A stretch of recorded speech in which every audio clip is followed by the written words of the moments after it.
Alô você, tudo bem? Meu nome é Jorge Amorim, sou colaborador da Sociedade Espírita Irmã Rosália e hoje estou aqui para falar com você sobre um assunto que talvez seja o maior desafio para o nosso orgulho, que é o perdão das ofensas.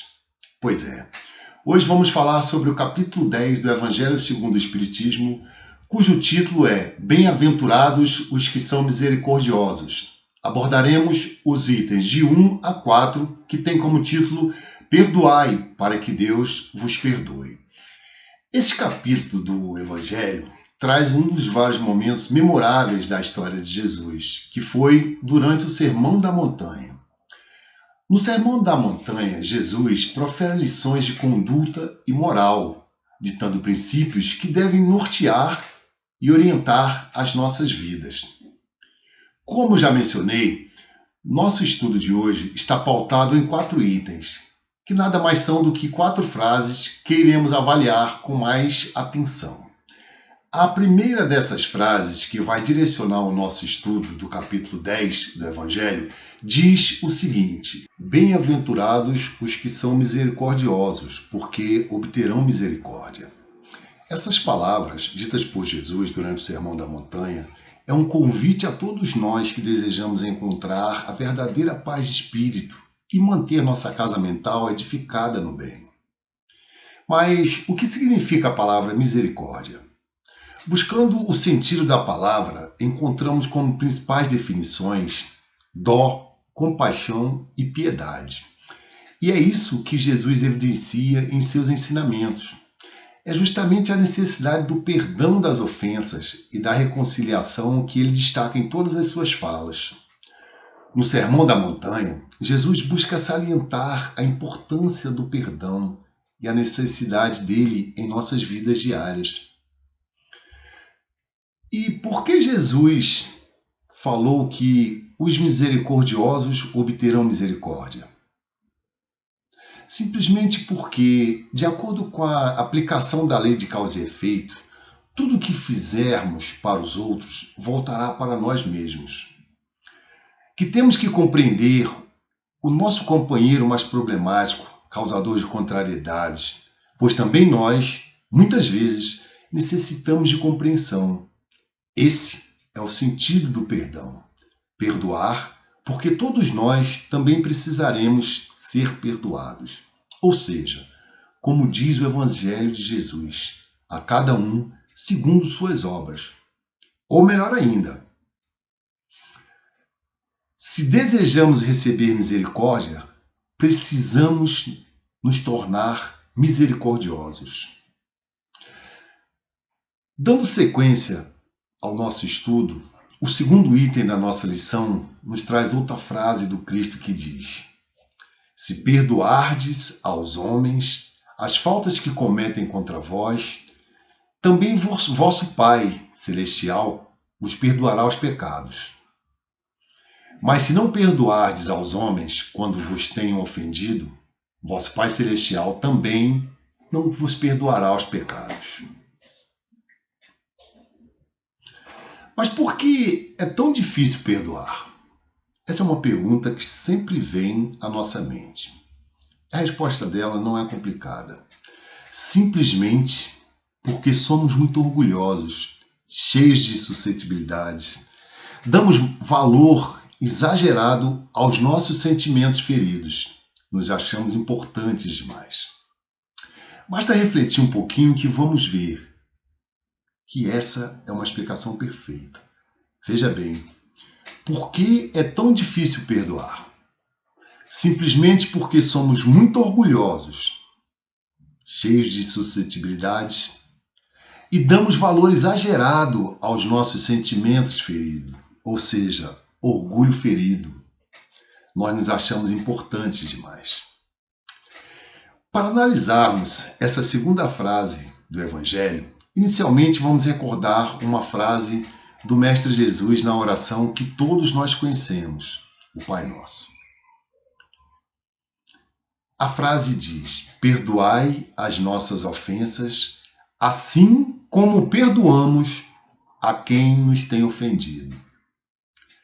Nessa frase do Pai Nosso, Jesus nos ensina que devemos perdoar a quem nos tem ofendido. Será que estamos atendendo à solicitação de Jesus? Observe que Deus perdoará as nossas ofensas, assim como perdoamos a quem nos tem ofendido.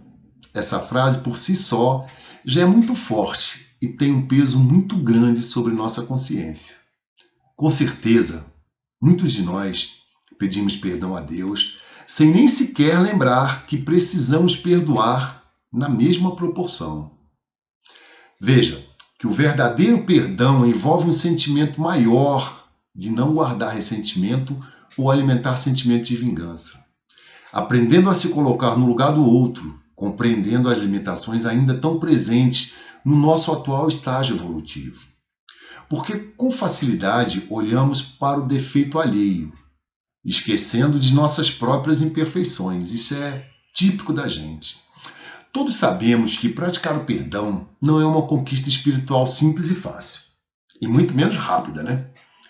Mas como qualquer outra virtude, ela exige persistência, empenho e o desejo profundo de mudança, até que um dia faça parte do nosso ser e possa ser praticada naturalmente, sem muito esforço. Agora, a parte boa é saber que esse trabalho de mudança pode começar com pequenos gestos de solidariedade e compaixão no nosso dia a dia. Um detalhe importante que devemos ressaltar é que é necessário saber aproveitar as oportunidades que surgem no caminho, pois durante todos os nossos dias, durante o nosso dia a dia, temos oportunidade de praticar o bem, praticar o perdão e ser misericordiosos. Só precisamos ficar atentos a essas oportunidades. Bem, como já dissemos, é importante sempre lembrarmos da lei de causa e efeito, ou seja, o que semeamos, colhemos na mesma proporção. Afinal, o plantio é opcional, mas a colheita é obrigatória. Ou seja, você tem a opção de escolher a semente que irá plantar, mas uma vez plantado, vai colher o que plantou. Em outras palavras, quem planta banana vai colher banana e não laranja. Veja bem, se eu planto o amor, se eu planto perdão, se eu planto coisa boa, eu vou colher o amor, eu vou colher o perdão, eu vou colher coisa boa. Enquanto que o contrário também é verdadeiro. Conforme citado no trecho do Pai Nosso, se desejamos ser perdoados por nossos erros, se desejamos a paz e a felicidade, devemos necessariamente praticar o perdão, buscando nas bem-aventuranças ensinadas por Jesus o caminho para a nossa transformação moral. Cumprindo dessa forma o objetivo da reencarnação, que é o nosso aprimoramento moral e espiritual. Tenho consciência, acho que nós todos temos consciência de que não é fácil, mas também temos consciência de que é possível. Eu gostaria de trazer uma questão do Livro dos Espíritos, a questão número 666, que aborda de forma bastante esclarecedora essa questão.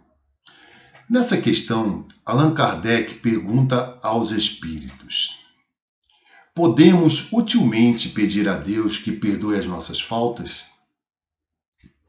E os espíritos respondem: Deus sabe discernir o bem do mal, a prece não esconde as faltas. Aquele que a Deus pede perdão de suas faltas só o obtém mudando de proceder. As boas ações são a melhor prece, por isso que os atos valem mais que as palavras. Disse tudo, né? Se contra vós pecou vosso irmão, ide fazer-lhe sentir a falta em particular, a sós com ele. Se vos atender, tereis ganho o vosso irmão. Essa é a nossa terceira frase do nosso estudo. Então, aproximando-se dele, disse-lhe Pedro: Senhor, quantas vezes perdoarei a meu irmão quando houver pecado contra mim? Até 7 vezes? E respondeu-lhe Jesus: Não vos digo que perdoeis até 7 vezes, mas até 70 vezes 7 vezes. Ou seja, devemos perdoar a cada vez que o nosso irmão nos ofende até 70 vezes 7 vezes. Assim, o Mestre Jesus nos ensina que a necessidade do perdão é infinita e que não existe uma quantidade de vezes definida para perdoarmos. Só a nossa limitação e a falta de paciência é que vão limitar a quantidade de perdão que iremos distribuir. A doutrina espírita nos ensina que temos dificuldades em perdoar porque somos espíritos imperfeitos. Mas devemos nos esforçar e não focar na quantidade, e sim na qualidade do perdão. Porque a quantidade não é tão importante, pois não iremos e nem devemos contar, mas o mais importante é a qualidade do perdão. Não adianta perdoar sem esquecimento do fato gerador, ou perdoar com sentimentos negativos, ou desejando o mal para a pessoa perdoada.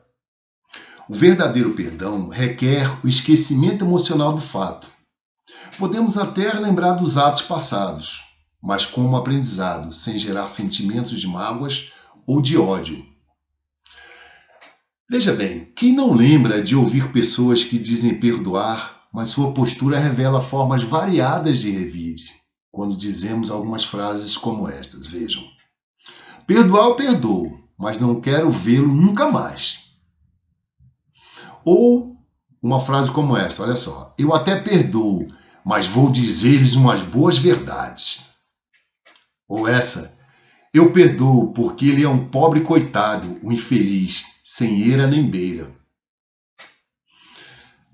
Olha essa aqui. Eu até perdoo, mas não esqueço. Será que perdoou? Eu perdoo porque Deus há de castigá-lo. Essa então é triste, né? A pessoa está perdoando, mas está torcendo para que Deus o castigue. Me diga aí você, com toda a sinceridade do seu coração, você acha que uma pessoa que diz perdoar com esse tipo de pensamento, com esse tipo de sentimento, realmente perdoou? Certamente que não, né? Emmanuel, no livro O Consolador, nos traz algumas questões interessantes sobre esse assunto. A primeira delas, que selecionei, foi a pergunta número 187, que diz: qual a atitude mental que mais favorece o nosso êxito espiritual nos trabalhos do mundo? E Emmanuel responde: essa atitude deve ser a que vos é ensinada pela lei divina na reencarnação em que vos encontrais, isto é, a do esquecimento de todo o mal para recordar apenas o bem e a sagrada oportunidade de trabalho e edificação no patrimônio eterno do bem. E complementa, que é o que vocês estão lendo aí. Esquecer o mal é aniquilá-lo, e perdoar a quem o pratica é ensinar o amor, conquistando afeições sinceras e preciosas.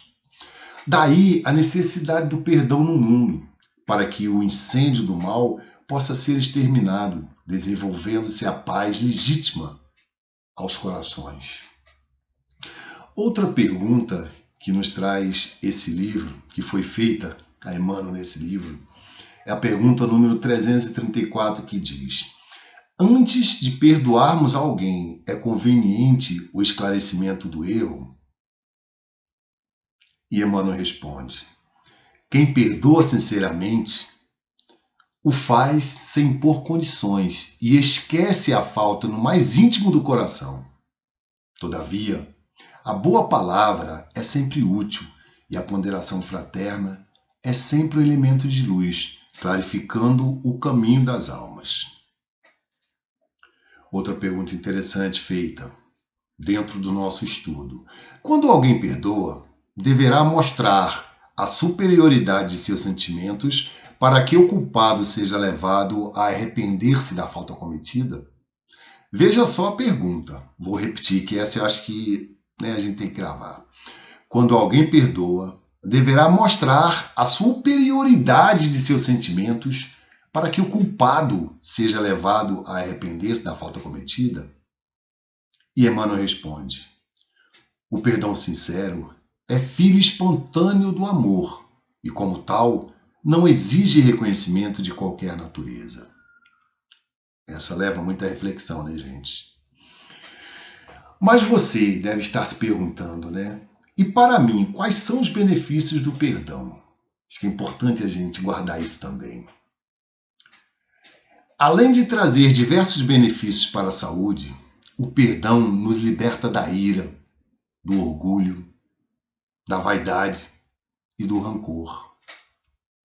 Na nossa sociedade, no meio em que vivemos, o ato de perdoar também pode ser encarado como um ato de fraqueza, pois construímos um conceito errado, é claro, errado, de que pedir perdão é um ato de submissão, de fraqueza. Triste engano, né, gente? Porém, quem não consegue perdoar alimenta a raiva e a mágoa, que juntas interferem de forma negativa na sua saúde física, mental e emocional. Várias pesquisas já comprovaram que a falta de perdão pode prejudicar a saúde cardiovascular, por exemplo. Comprovaram também que as mágoas e os ressentimentos são geradores de estresse. Portanto, quando se fala que a falta de perdão pode prejudicar a saúde como um todo, não se fala mais apenas dos malefícios psicológicos, que são os mais conhecidos, mas também dos malefícios físicos. E a nossa quarta frase é meio que uma consolidação do que vimos até aqui. E começa dizendo: a misericórdia é o complemento da brandura, porquanto aquele que não for misericordioso não poderá ser brando e pacífico. Ela considera no esquecimento e no perdão, ela consiste no esquecimento e no perdão das ofensas. O ódio e o rancor denotam alma sem elevação, sem grandeza. O esquecimento das ofensas é próprio da alma elevada, que paira acima dos golpes que lhe possam desferir. Uma é sempre ansiosa, de sombria Uma é sempre ansiosa, de sombria suscetibilidade e cheia de fel. A outra é calma, toda mansidão e caridade. Ai daquele que diz, nunca perdoarei. Esse, se não for condenado pelos homens, o será por Deus. Com que direito reclamaria ele o perdão de suas próprias faltas se não perdoa as dos outros? Jesus nos ensina que a misericórdia não deve ter limites quando diz que cada um perdoe ao seu irmão, não 7 vezes, mas 70 vezes 7 vezes. Existem, porém, 2 maneiras bem diferentes de perdoar. 2. Uma grande, nobre, verdadeira, generosa, sem pensamento oculto, que evita com delicadeza ferir o amor próprio do adversário, ainda quando este último nenhuma justificativa possa ter. E a segunda, que é a em que o ofendido ou aquele que se julga ofendido impõe ao outro condições humilhantes e lhe faz sentir o peso de um perdão que irrita, em vez de acalmar. Se estende a mão ao ofensor, não faz por benevolência, mas com ostentação, a fim de poder dizer a todo mundo: vejam como eu sou generoso. Nessas circunstâncias, é impossível uma reconciliação sincera de parte a parte, concordam? Não há ingenuidade, há apenas uma forma de satisfazer ao orgulho. Em toda discussão, aquele que se mostra mais conciliador, que demonstra mais desinteresse, caridade e verdadeira grandeza da alma, granjeará sempre as simpatias das pessoas imparciais. Emmanuel, no já mencionado livro Consolador, traz uma definição que eu gosto muito. Ele diz assim: o perdão significa renunciar à vingança, sem que o ofendido precise esquecer plenamente a falta do seu irmão. Entretanto, para o espírito evangelizado, perdão e esquecimento devem caminhar juntos, embora prevaleça para todos os instantes da existência a necessidade de vigilância e oração. E para finalizar, eu deixo uma frase para reflexão. Se você quer ser feliz por um instante, vingue-se. Agora, você quer ser feliz para sempre? Perdoe. Que o Mestre Jesus abençoe a você e a sua família. Até a próxima.